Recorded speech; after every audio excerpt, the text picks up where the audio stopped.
Well, welcome, welcome, welcome. I am Dr. Jessica Williams. Thank you so much for joining in with me tonight on this Facebook Live. Tonight I'm going to be talking about what does it mean to be there. You know, we all have expectations that we have in our lives about somebody being there for us in different ways. So, you know, when you think about somebody being there for you, you probably have an expectation of how you would like that person to be there for you. For example, maybe you want them to be there for you emotionally. Maybe you're expecting somebody to be there for you in terms of, being able to vent, share something, or even just being there financially, whatever the case may be. We all have an expectation of what it means to be there. And the question is, can you be there not enough? Is it possible to be there too much? Is it possible to be there just right? And yes, the answer is yes to all of those things. Sometimes you can be overly involved in someone's life, sometimes not enough, and sometimes it's just right. And so, as we go through this, we're going to look at some expectations that you might place on people or others might place in you in demands of what that looks like in their lives as far as how much they want you to be there. So again, we can be there in terms of our time, in terms of emotionally availability, in terms of financially, in terms of being there to help out, whatever the case may be. There's different ways you can be there for somebody. The problem is what happens when the expectation is unrealistic as far as what you expect of someone, whether that's your spouse, whether that's a friend, whether that's a family member.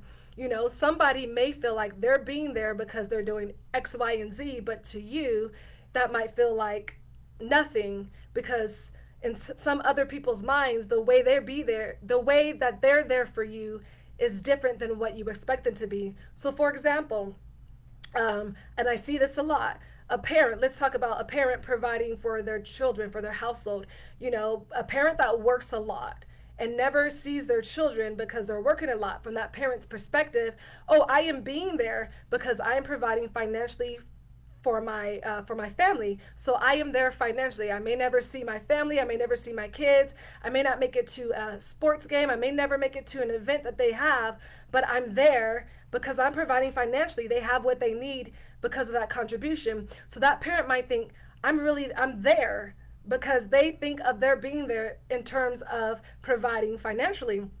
While to that child, sees an absent parent because, well, my parent isn't here for me. My parent isn't coming to my games. My parent is involved in my day to day life. So for them, that parent is not available, whether emotionally or physically present. So there's two different views that we have going on. So that parent might think, I'm there enough that you're getting the benefits of it. You're getting the benefits of the financial provisions. You have a roof over your head. You have food to eat. But yet to that child, they see an absent parent, a parent that's uninvolved. And yes, it's realistic for a parent to want to provide. Of course, we know things are extraordinarily, ridiculously high, right? The cost of living, utilities, the cost of food, it is ridiculously high, right? And so, yes, a parent, you know, wants to provide for their family. Of course, that is realistic, but it becomes this when that job takes that parent away from being there physically, emotionally, being available for that family. Then is that not enough? Not enough, right? And what happens when somebody feels that somebody isn't there for them enough? What happens? You have anger that builds up. You have resentment. Even if it's a spouse who feels that their spouse isn't there enough, not spending enough time with them, not being there emotionally enough for them, right? What happens is it builds up anger, resentment, and you have this undercurrent of this built up resentment that happens sometimes. That's not good for the family at all. That happens. So let's take a look about. I really want to touch upon others. Expectation of you being there for them. Hi, Valerie. Welcome. Good to see you on tonight. Um, let's look at others. If you were to take a look at your relationships with people, part of your availability and being there for others or others being there for you depends on your capacity. It depends on their capacity, your expectation, and their expectation. So, what happens when you're in a relationship with someone, whether this is a family member, whether it's a friend, whether it's an associate, and you feel drained by the level of you being there for them. For example, it does happen at times where you might have a friendship or relationship where it's like you're the 911 for that person. You know, there's only one 911. You know, there's a 911 that's available for medical emergencies or whatever emergency that a person is having. You can call 911. 911 is available 24 hours a day, 7 days a week, doesn't go out, right? Just like there's mental health 24-hour lines for crisis, 988 for suicide prevention for crisis, right? Your number, though, is not 911. Your number is not 988. It's impossible to be present 24 hours a day, 7 days a week for anybody, right? Even 911, if we take the example of 911, you know, no worker there that works on the 911 line is there 24/7. 911 is available 24/7, but the people have to rotate because it's impossible for them to be there 24/7, right? At some point, they're going to have to use the bathroom. At some point, they're going to have to eat, go to sleep, you know? So it's impossible for any one person to always necessarily be there 24/7 for someone. Now, you know, think about when you've ever called somebody. Have they picked up all the time? Have you always answered a phone call for somebody? At some point, somebody gets my voicemail. At some point, you get somebody's voicemail. People aren't always available to answer right away or answer or respond to a text right away. So what happens when you have someone in your life who's expecting you to be readily available 24/7? That's draining. That's exhausting because you just can't, even to your best intention. So if you think about your own self and being there for somebody, think about in what capacity do you want to be there for somebody? In what capacity do you have to give to somebody?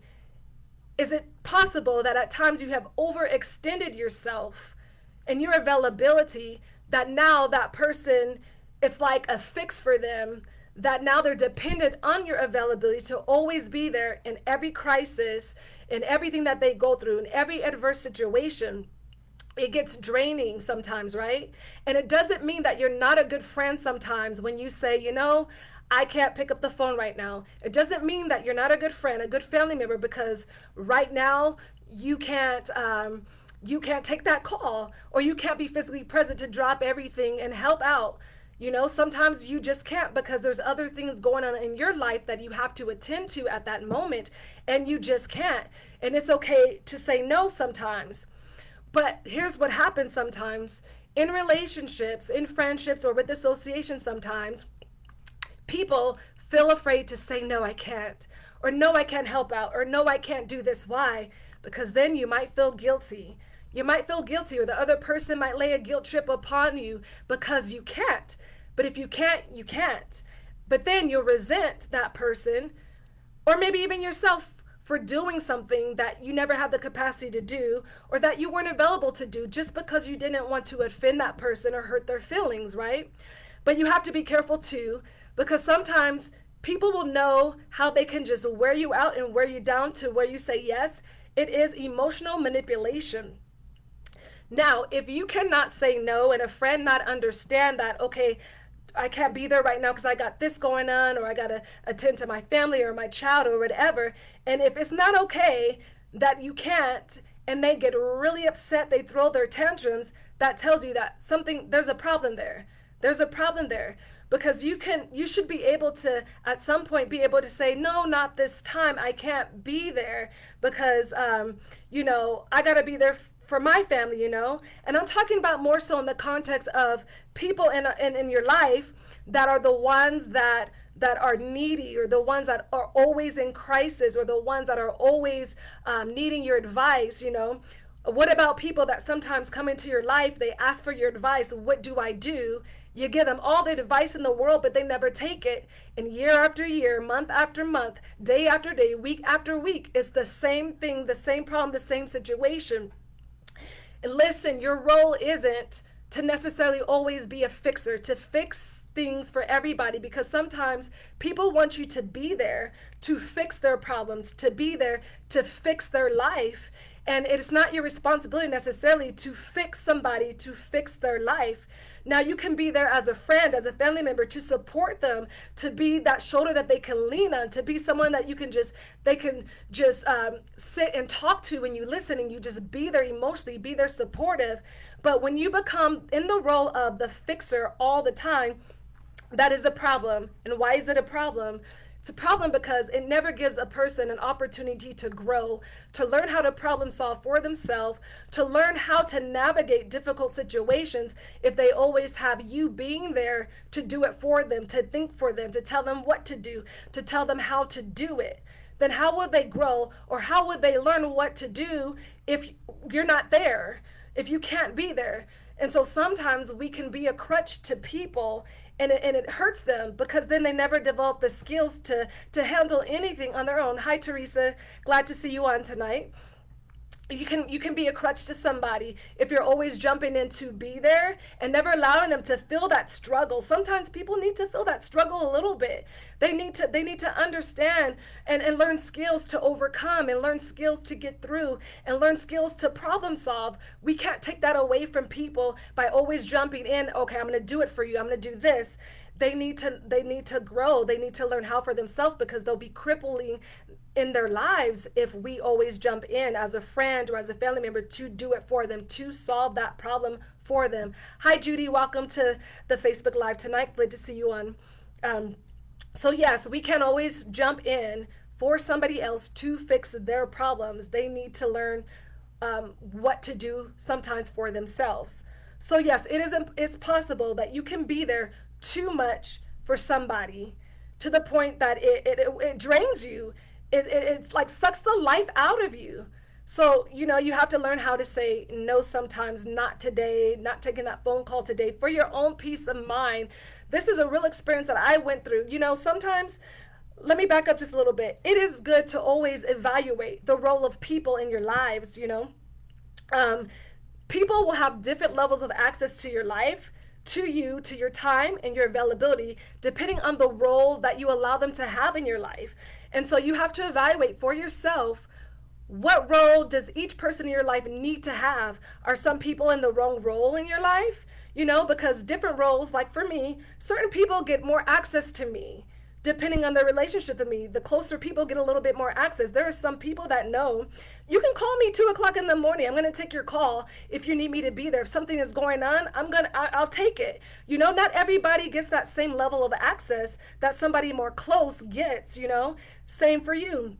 You have to evaluate, the level of access that somebody should or should not have. Now, if you give somebody access to your life in a way, whether it's your time or financially, always giving financially. If you give them too much access, they become greedy. They become dependent sometimes. You become their main source for everything, emotionally, physically, financially, whatever, And you don't want it to be an unhealthy dependency on you. Neither do you want to depend unhealthily on somebody else. So it's important to assess the role of people in your life and put everyone where they probably should be.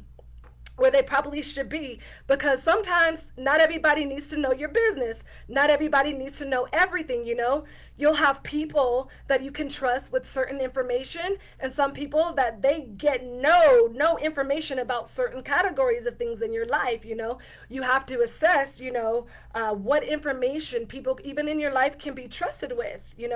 And so I remember a time in my life, this was when I was in my 30s, where I did what I call a friendship purging. And so I looked at everybody in my contact list in my phone, and I just, kind of assessed, okay, who's my friend, who's an associate, who's in my life that should be in my life, who might be in my life that I might need to let go of, who in my life is causing turmoil and chaos and confusion, because I've had friendships in my own life where some people were just drama, or it was all about them. Like, you would be there for somebody, individuals that you would be there for, but it's like it's always one-sided, you know? And so that's not what friendship is for. That's not what relationship is about, to just always one-sided. You're always there for that person. They monopolize the conversation. You can't get a word in, that kind of thing. And it's about them, about them, about them, about them. Hi, Jared, welcome. Glad to see you on.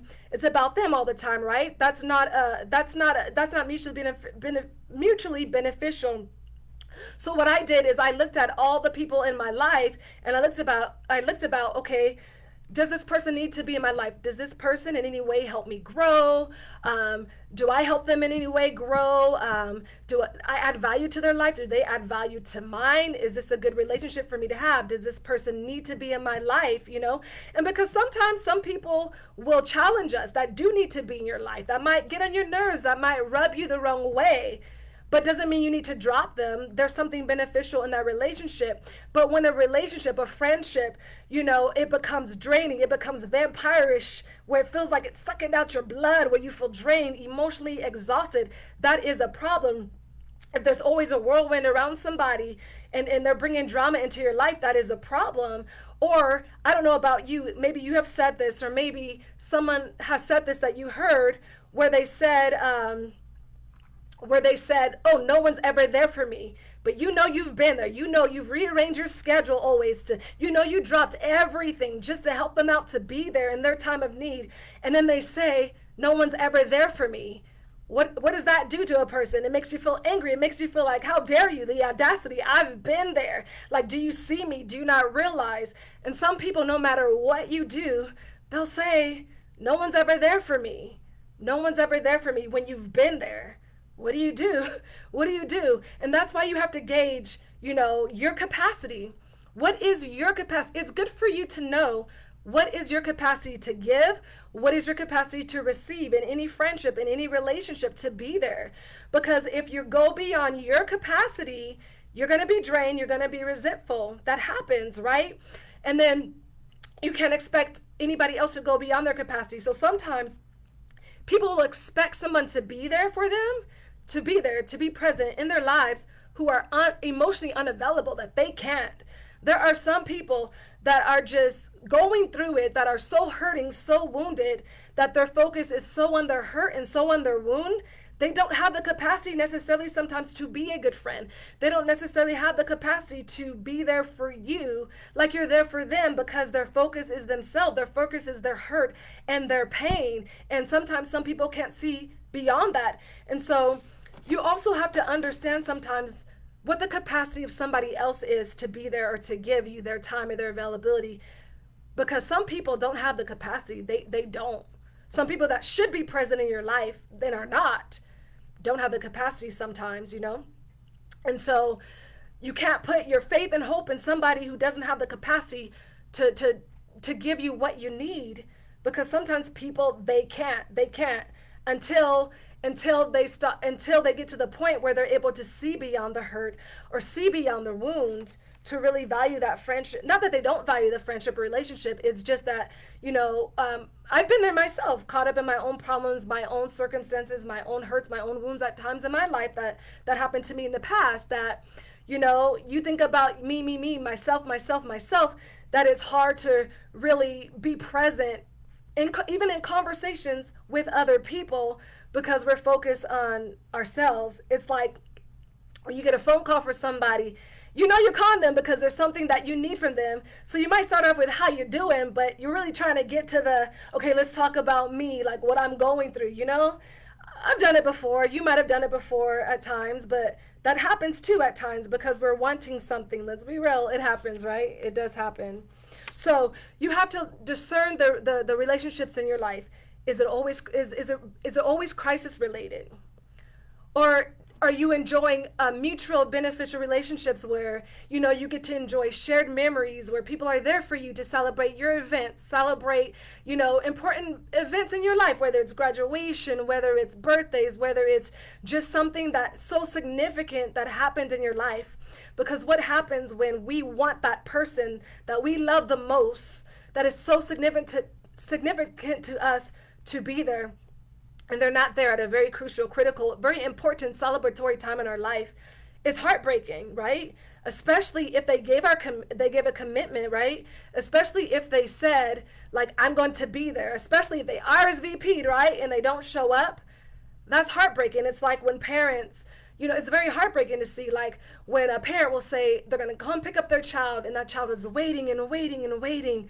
Parent never comes. Okay, the next day, okay, I promise I'm going to come, and they don't. They weren't there.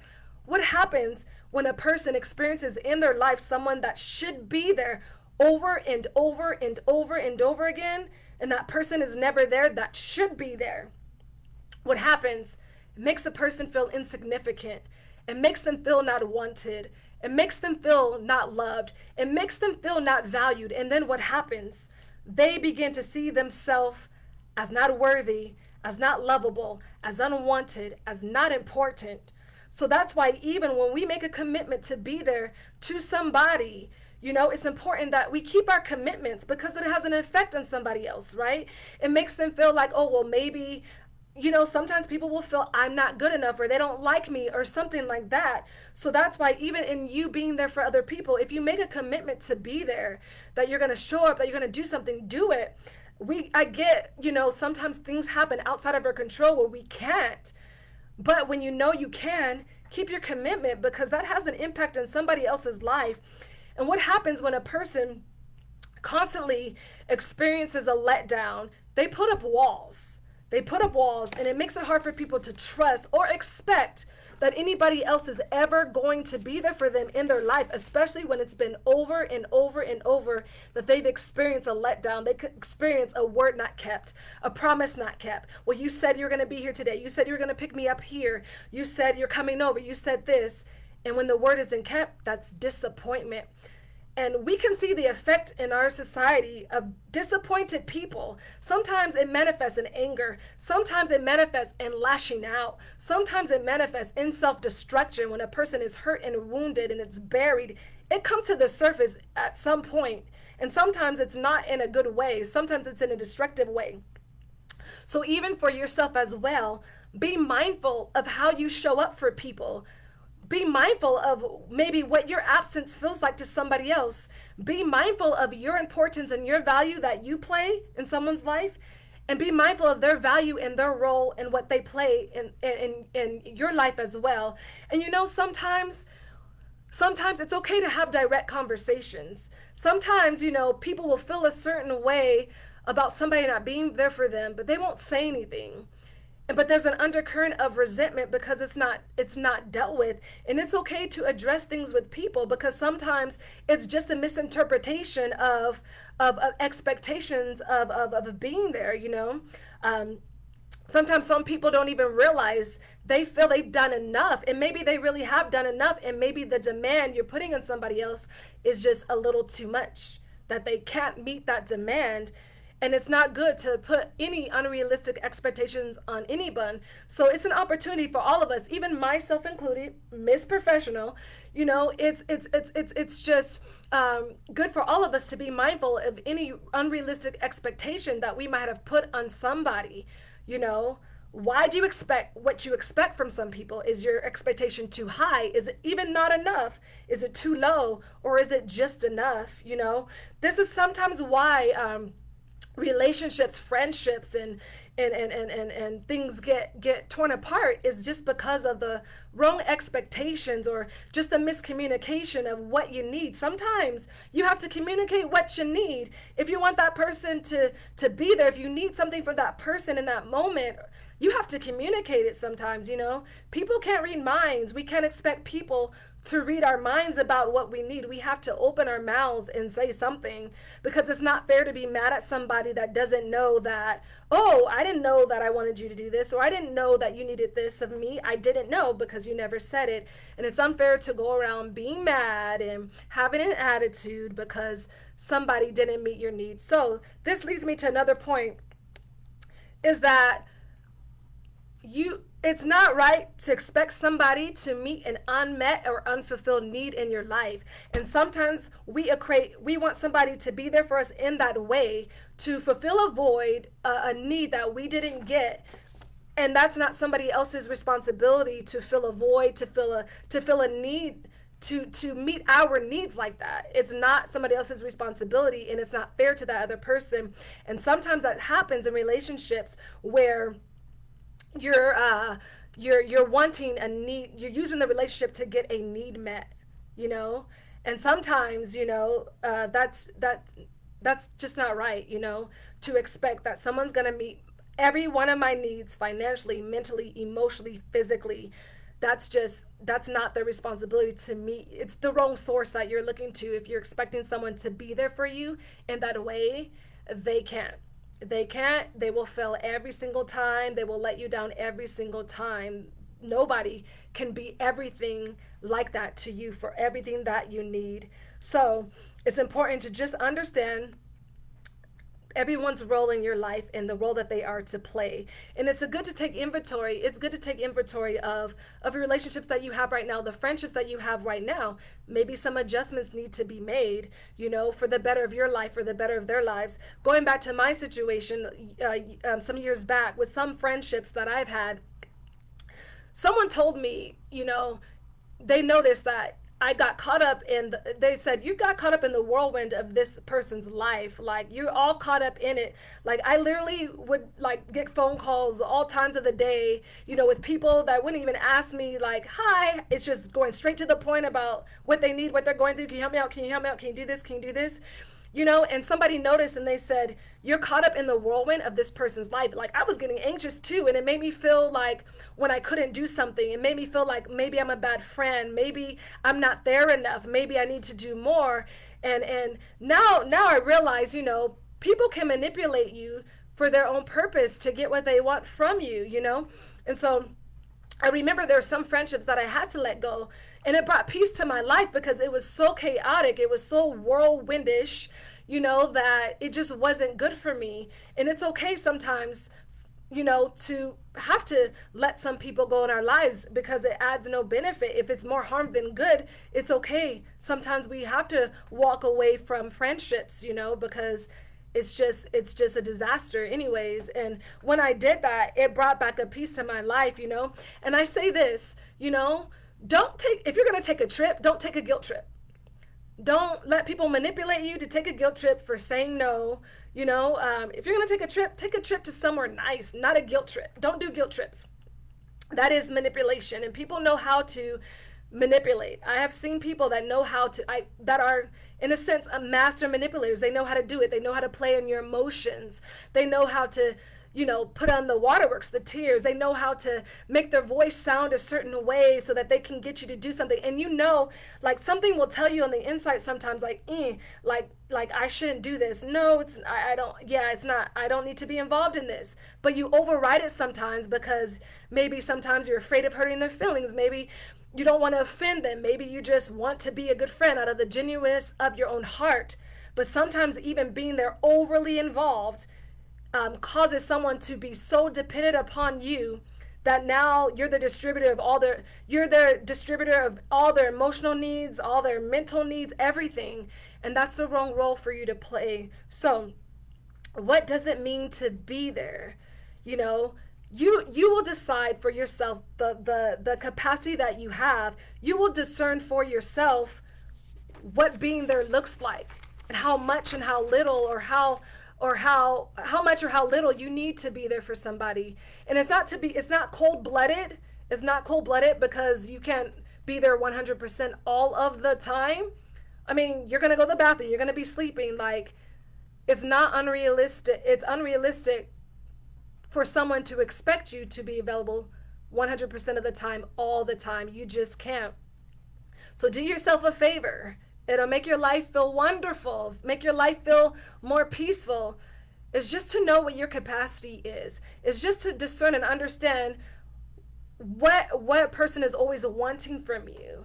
It's different when you're friends and I got you, you got me. That's different. Hey, I'm here for you, you're here for me. That's different. But if it's always like you're there, what about if you need them? Are they there? Or no, are they missing an action for you? You got to weigh these things sometimes. So I'm about to end with this, but just some food for thought for you, for me, for all of us. But I'm going to leave you with this thought. This is a scripture that I stand upon that helps me. It's from Romans 13:8. It says, "Owe no man anything but to love one another, for he that loves another has fulfilled the law." So if you come from this perspective of, relationships, are not about being indebted to one another. Like if I do for somebody, I'm not expecting them necessarily do for me. Like we're keeping score. If I did this, okay, I was there 6,000 times, you were only there 40 times. It's not about keeping score, because you should be doing it from the genuineness of your heart, because you care about somebody, because you love them, because you want to do, because they matter to you, because they're important to you. But sometimes, relationships could be a little bit lopsided. You shouldn't be always the only one all the time. But this is why I read this scripture, because it boils down to, owe no man nothing but to love them. Don't be indebted to people. If you feel like you're being there, but it feels like a huge weight, or you've held somebody indebted to you, that's not right. It's not fair.